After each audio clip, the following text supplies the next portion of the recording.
Hi, I'm Tony Allen Bernier, and in this video we're going to go over everything you need to know about using leather in your laser. This is also a review video of the WeCreat Vision. This is the 20-watt version. Luckily, I got a hold of them and they agreed to send this to me for a review video.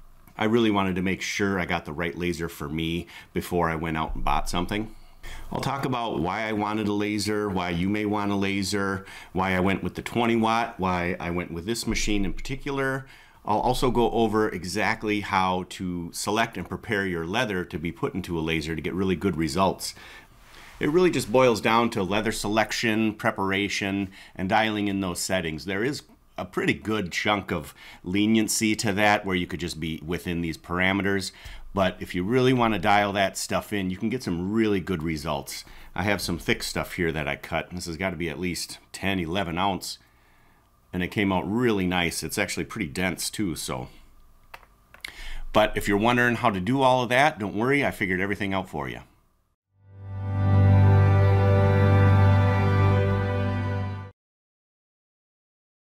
I saw a lot of review videos, including some from other leather workers saying how good this machine was.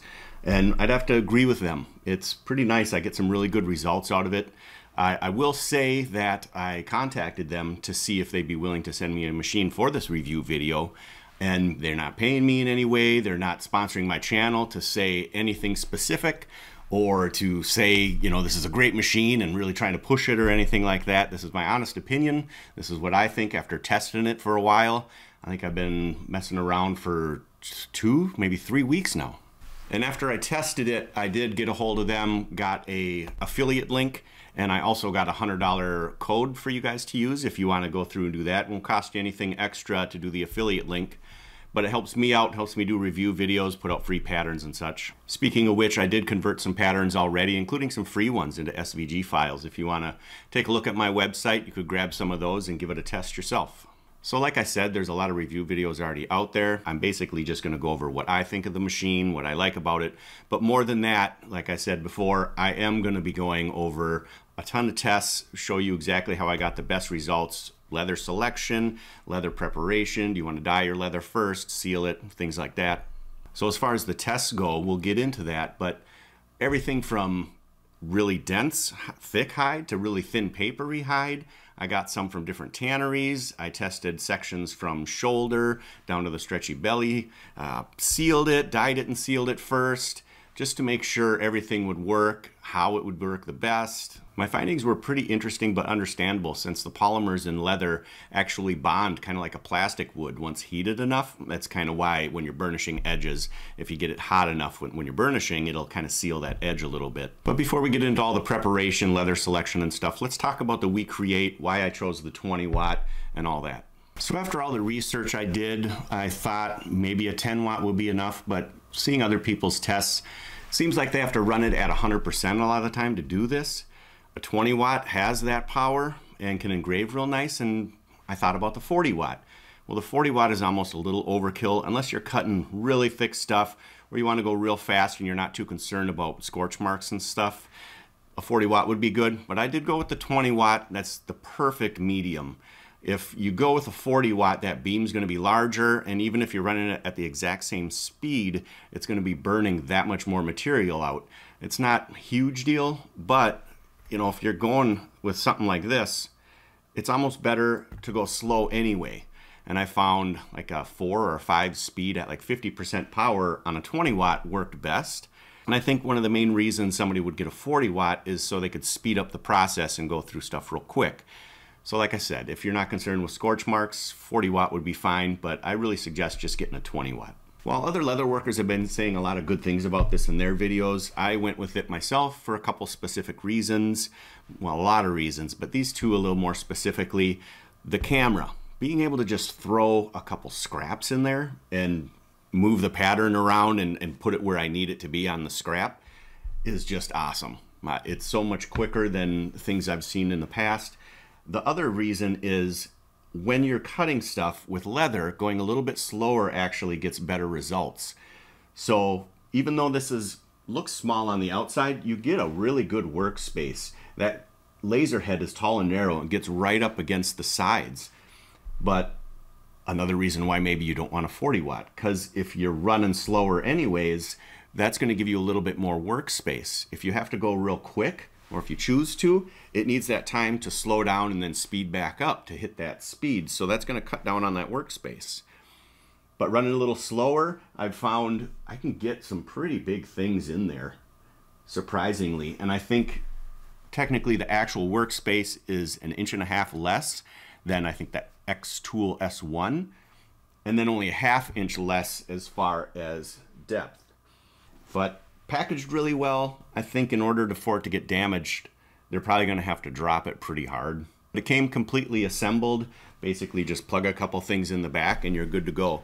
My daughter also likes their software has a lot of different stuff you can just pull in, and all the settings and everything are already there. So you just pull those in and basically hit go. Throw your material in there and hit go. So you can see I have it on a pretty high table right now. It's a little bit higher than my work table even. I wanted to make sure that it wasn't hard to get into this. That was one of the cons some people had said, is that it's kind of hard to reach into it. I set it up high. I did the whole video and all my testing with it set to this height just to make sure. And I didn't have any problems getting into it. You have to reach in, yeah. But I'll probably set this down, you know, maybe 1 foot or so. And I'm also wondering, maybe it was designed to sit next to your computer on a little table, you know, a little lower. And I might do that too, set it next to my computer, so while I'm working on my computer, I can just glance over and see exactly what's going on inside. That might be nice. So I don't know if it was designed like that intentionally, but this would probably be a nice one for just inside your little computer room or something like that. So one of the things I did notice right off the bat was you can see some of the cables and stuff in there. I'm sure they could hide those a little better. I don't know if it was just to utilize the space as best they could. I haven't found any buildup on them or anything, and I've been using this a ton. I don't think it's going to be a problem. Maybe it's good to be able to get to stuff, and you know, if you need to fix something or replace something, who knows. But I personally kind of like it when the wires are all hidden and stuff. I also noticed there's a little bit of smoke buildup kind of floating around because it is a big open space. I don't know if I'll have to clean the fans a little bit more or what, but I will say from other lasers I've used, this one has an inline fan, and the other ones I've used have had inline fans. While it does seem like there's a little more smoke floating around in there when you're doing some, you know, deep cuts and stuff, I smelt less of it. You're going to smell that no matter what, but I smelt less of it like escaping. I think even though it's floating around, it was getting out of there. It wasn't coming out the cracks or anything. One of the real big reasons I like this over some other machines is if I want to throw something in there like a purse or something to engrave, or if I wanted to do tumblers, this goes up really tall. And when you do that and throw the tumbler thing in there or whatever it is, this maintains its safety rating. That light isn't escaping. I love that because my kids will come downstairs into my shop all the time, and I don't want light escaping, well, for me or my kids. I mean, our eyes are important. So I like that quite a bit. I will go over some more pros and cons at the end of the video or later on, but for now, let's get into the leather preparation selection and all that. Like I said, I ran a lot of tests. I have a few of them here, but the first thing you're going to want to do is select your leather. Now you can pretty much grab whatever you want. You just, if you're going to go with like a real dense saddle skirting, you're going to have more burn and scorch marks. I mean, this, with the right settings, you can do some really cool stuff. But if you want the absolute best results, or if you have a choice, go with something that's just a little bit more floppy. You're not going to want to grab the belly section that's too stretchy. You may get better cuts, but you don't want your items to be all stretchy and weird. So somewhere in the middle, a little bit of floppiness to it. Like I said, you can go dense. The leather I found with the best results, I'll put a link below if you want to pick that up. It's not quite as dense as other leathers. And just avoid the belly section. If you're going up more towards the spine, the shoulder sections, you'll get a little bit better results, at least for like final products and things. If you're going to put something in a frame and it's just going to be like a lot of filigree work and stuff, you're probably going to seal it really well. In that case, you don't have to worry about leather selection as much. You can get it where it's just, you know, a little bit thinner, not thin, but not as dense, and you can use more belly sections and things like that. So as we look at all these tests going on in the video here, I want to just go over everything real quick. You can take a screenshot of this if you want, but these first top two, 10 ounce, 10, 11 ounce, one is sealed, one's raw. I try to make sure I write on all these exactly what's going on.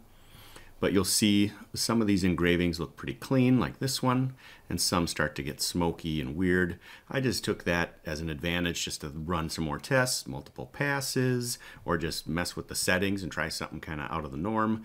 But when you're looking at engraving, obviously some of these come out real nice. Look over here at the engrave test, because you can really see how nice they'll come out. Obviously these engrave settings weren't put on the text and stuff for a lot of these. You also notice a lot of burn and scorch marks.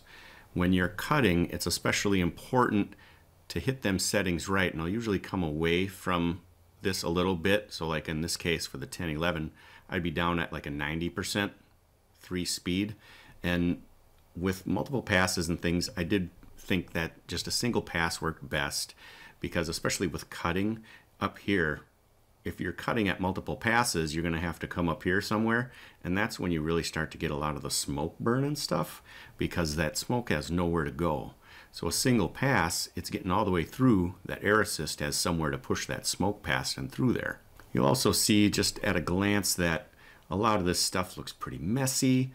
That's because when you're running tests, you really do want to push the limits, see exactly where those sweet spots are, as you can get quite a few different settings that will work pretty good. But then that way we know we want to stay away from this.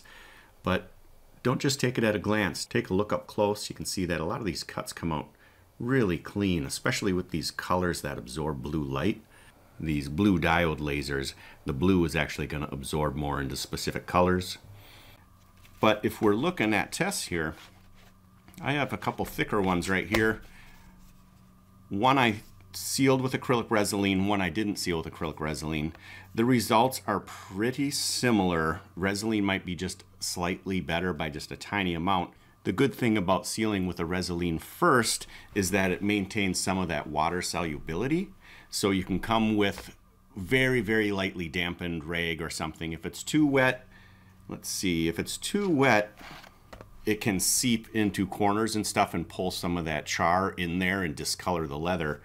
But if it's just barely damp, it will reconstitute that acrylic resin a little bit, and you can pull those burn marks up a little more. And you can see on this one, if you do the right settings, this is real thick. I got really good results. This was a little bit lower density, and there are so many settings that work just fine on that one. Colors are a little bit different. That's about the same density. Let's find a couple, one that isn't. Some colors are going to absorb more blue light, and since this is a blue diode laser, you actually may get more cuts. You have a larger range that you could get your good cuts in with that. But other than that, you know, if you just consider what colors absorb more blue light, you may not need as much power. However, sealing, well, that one might even pop out, yeah.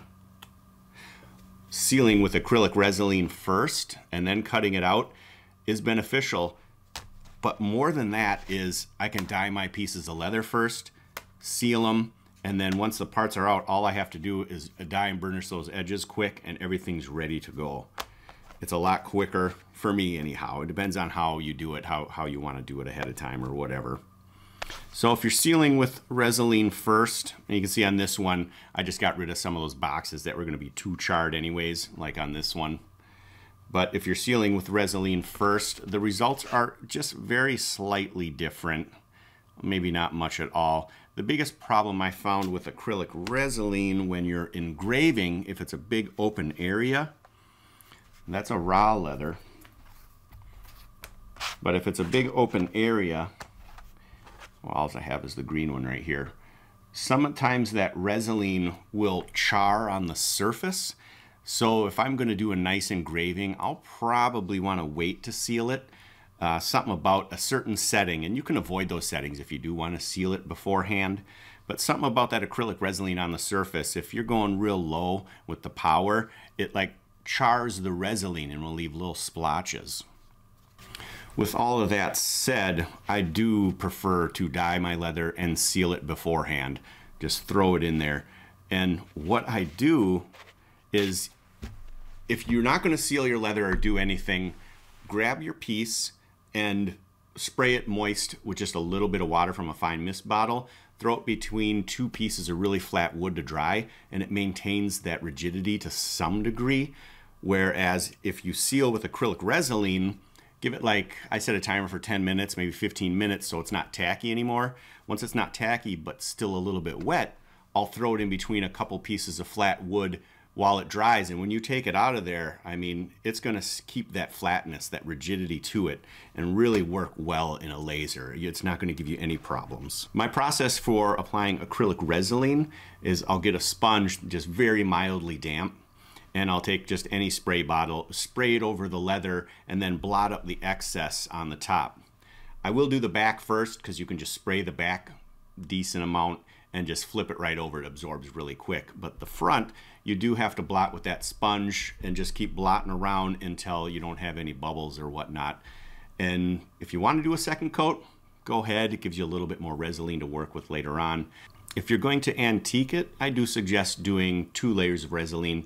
You can do that after the fact, but at least 2 coats. That way I can also take that damp sponge and it works on that antiquing.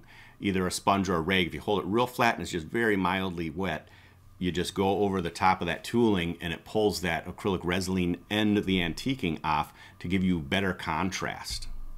You may think that it's a little bit rigid for use. If you're making something with a bend in it, you can moisten the back a little bit where you need to bend it. But once that item gets used a little bit, it softens right up. That acrylic Resolene doesn't maintain that rigidity in the leather for very long. So especially if you're not sealing it and you flatten your leather out with just water, careful when you're moving it around. It can lose that shape. With the acrylic Resolene, it holds it a lot better. So I'll do a few pieces and then just set them aside in a stack until I need them. The tests I did with masking tape over the top did not turn out. I don't know if I did something wrong masking tape. I used 2 different kinds, the blue and just like you get it in a big roll. I actually have a roll right here that I picked up for when I do silk screening. But I don't know if it's the air assist pushing the smoke in between the 2 layers or what, but the results did not come out very good at all. So with that, even, you know, I don't want to add extra steps. I'd rather take steps out. And with dyeing and sealing, it's giving us good results, and we have to do all that anyways. So now that we know how to get leather to cut nicely, what we need to do, how we could do it, now we can start thinking about all the cool applications this can have.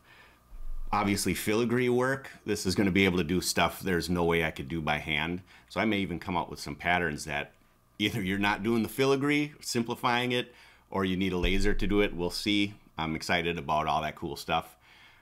The other thing is like making shoes. I've done some bespoke shoes, and the thoughts of all the cool broguing patterns and stuff I could do on the uppers, that's cool to think about. It's also really great for just testing something real quick.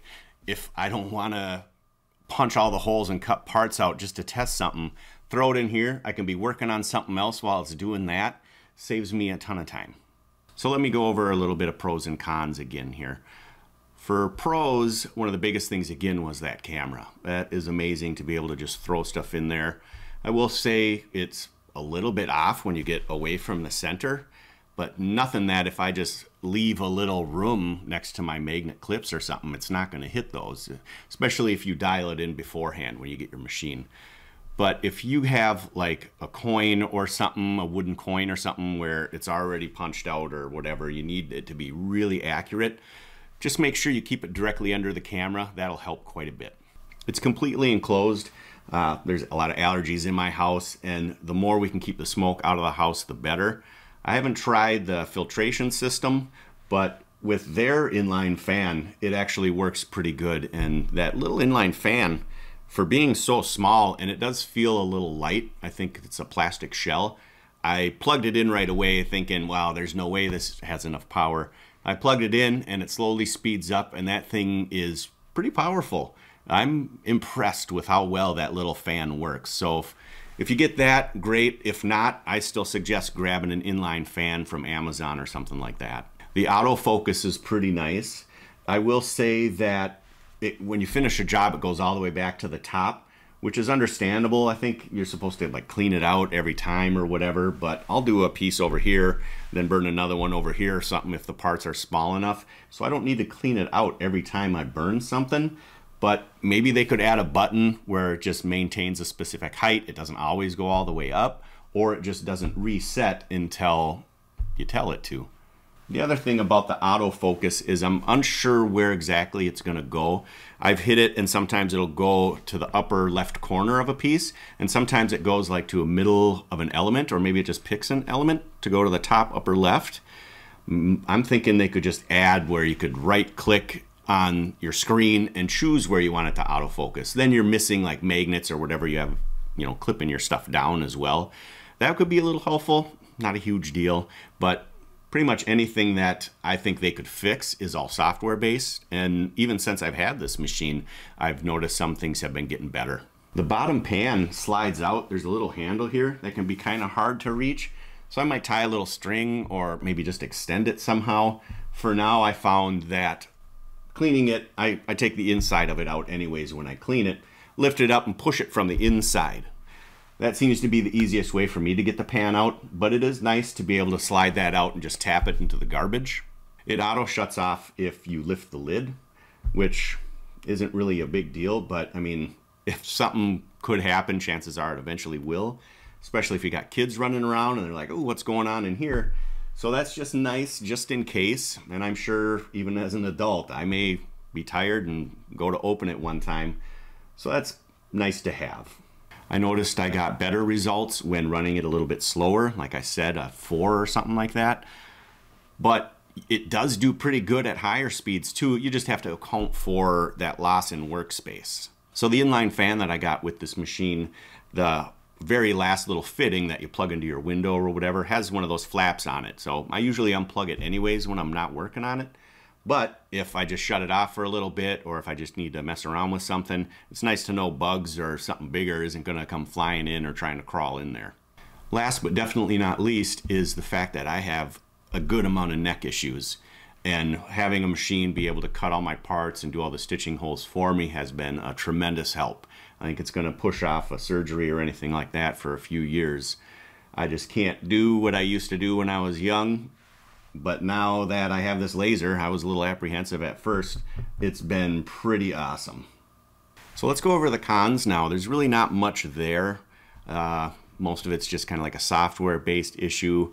However, considering where lasers have come from, especially in the last couple of years, it's pretty awesome just to think of these machines that we can get now. I think it's important to cover some of these cons. I'm kind of nitpicking, but it's important because it may not be a big deal to me, but it may be a huge deal to somebody else. Who knows?